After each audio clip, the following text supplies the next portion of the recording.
Bem, então na última aula a gente tinha falado sobre o movimento planetário e o centro de massa, né? Mas só recapitulando, na verdade, quando você analisa o movimento de um planeta em torno do Sol, os dois estão girando em torno de um ponto chamado centro de massa. O detalhe é que quanto maior a massa, mais puxa o centro de massa para dentro. No caso do Sol, o centro de massa está dentro do próprio Sol, né? Então é como se ele estivesse girando em torno dele mesmo e a Terra gira em torno do Sol, tá certo? E aí, no caso do sistema ser uma elipse, né, o Sol está exatamente em cima de um foco da elipse. Agora eu vou falar um pouco de um resultado que o Newton teve que mostrar cuja consequência é extraordinária. Além do ponto de vista dele ter desenvolvido todo o cálculo diferencial integral para mostrar esse resultado, né, o próprio resultado em si é de uma grandeza que salta aos olhos, tá certo? Então a gente vai mexer um pouco com a distribuição esférica de massa, tá certo?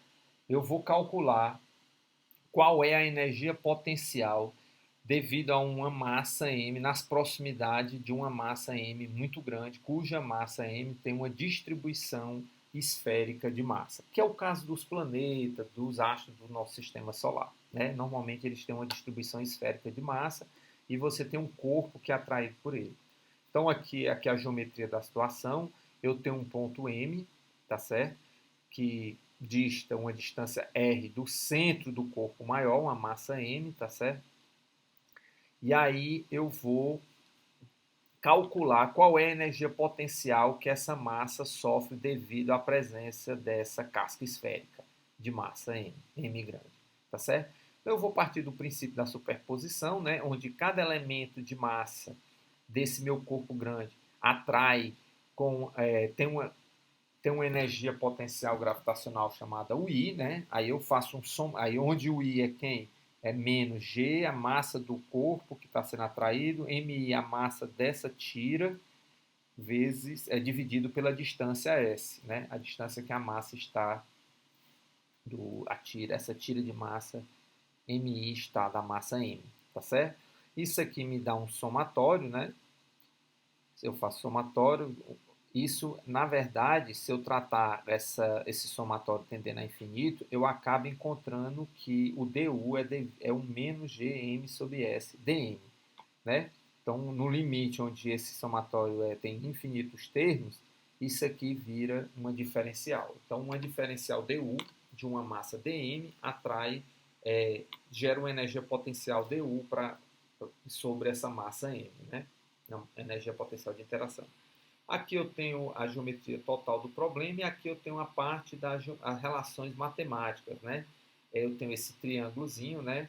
O raio dessa minha tira eu vou considerar uma tira de massa dm, né? Cujo raio da tira, né? Porque depende, esse S vai depender do ângulo φ, onde é que você está, se essa tira está bem aqui no meio, se essa tira está lá embaixo, né? Então existe uma relação entre o S e o φ.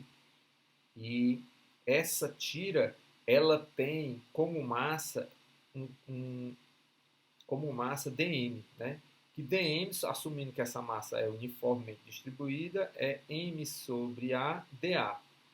dA é o meu elemento de área, que é o elemento de área dessa tira. Quanto é que vale o elemento de área? Ela vale o perímetro da tira, que é 2πr seno φ, né? Porque o meu raio é r seno φ, tá certo? Vezes essa espessura aqui, que é R dφ, né? Aqui é uma espessurazinha que é o ângulo dφ, essa espessura aqui é R dφ, tá aqui ela. Então, essa área dessa fita é R dφ vezes 2πr seno φ, como você está vendo aqui, 2πr seno φ vezes R dφ. Aqui é a geometria do meu problema, né? Essa aqui é a distância S, ela é R menos R cosseno φ, né? Esse aqui da projeção, isso aqui é R seno φ, desse triângulo em retângulo, isso aqui é R seno φ, isso aqui é R cosseno φ.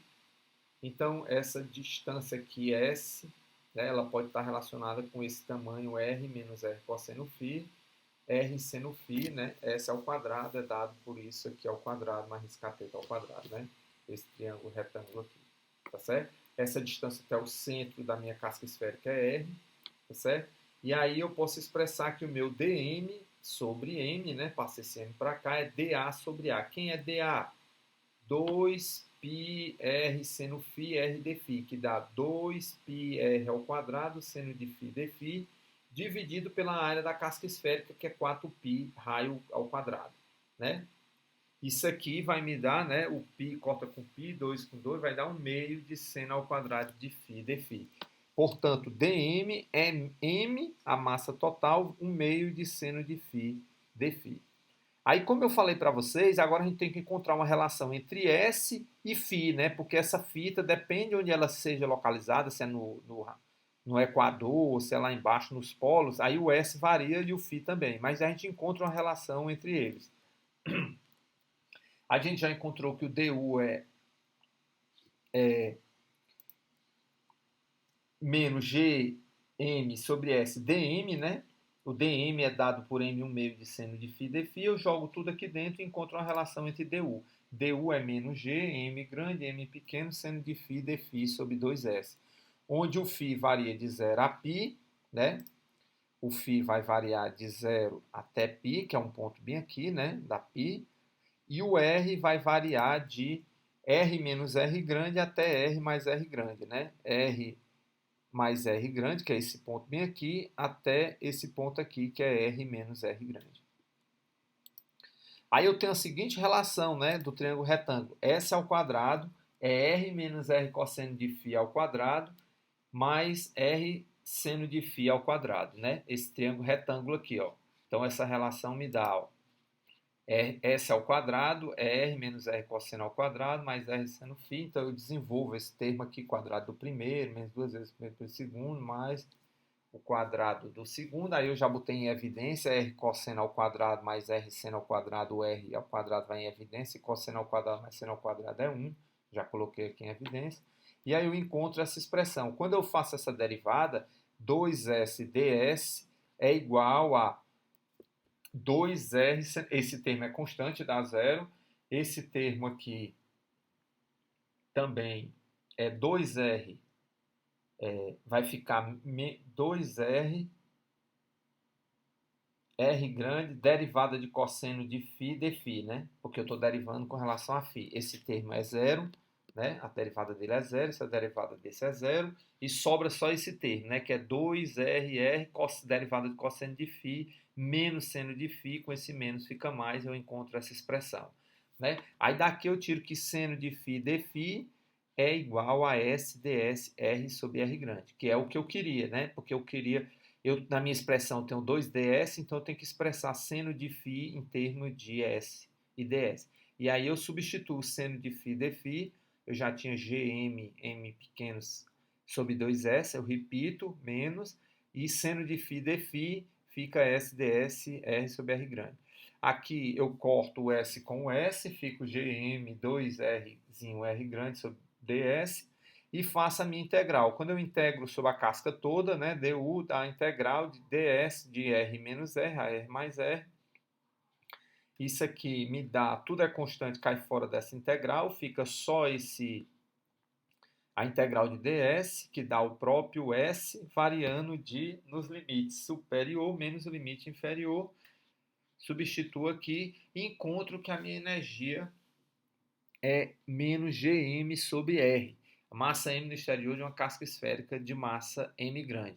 Perceba que essa expressão é a mesma expressão como se toda a massa tivesse concentrada aqui nesse ponto. E você tem uma massa M grande concentrada aqui e uma massa Mzinha distante R, essa é a energia potencial. Ou seja, esse resultado do Newton foi extremamente importante. Ele mostrou que para uma casca esférica, independente da distribuição da casca, se ela for simetricamente esférica, toda a massa pode ser jogada num ponto e você calcular a energia potencial como se toda a massa da casca esférica tivesse concentrada num único ponto. Esse foi o resultado que o Newton queria mostrar. E ele foi mais além. Agora ele calculou por caso de uma massa no interior da casca esférica. Aí nesse caso a gente vai pegar a mesma expressão, só mexer no limite de integração, né? Agora os limites vai de R menos R a R mais R, na mesma integral, né? Quando a gente resolve, a gente encontra que o U é constante, não depende da distância que a massa está para pontos no interior da casca esférica. Para pontos exterior à casca esférica, o resultado depende da distância R. Para pontos no interior, é constante, né? Ou seja, para pontos aqui dentro, a energia potencial gravitacional é constante para uma massa M no interior da casca esférica. O trabalho para mover essa massa aqui no interior é igual a zero e a força de atração entre um corpo de massa M e uma massa no seu interior é nula, tá certo? Então, quando a massa está no interior da casca, a energia potencial é a mesma como se ela estivesse na superfície, tá certo? Esse resultado foi surpreendente que foi obtido pelo Newton, tá certo? Então, a gente demonstrou que, para o caso de pontos fora da distribuição de massa, é como se toda a massa estivesse num único ponto, a energia potencial só depende das massas do corpo da casca esférica e da distância R, tá certo? E para pontos internos, ela é uma constante.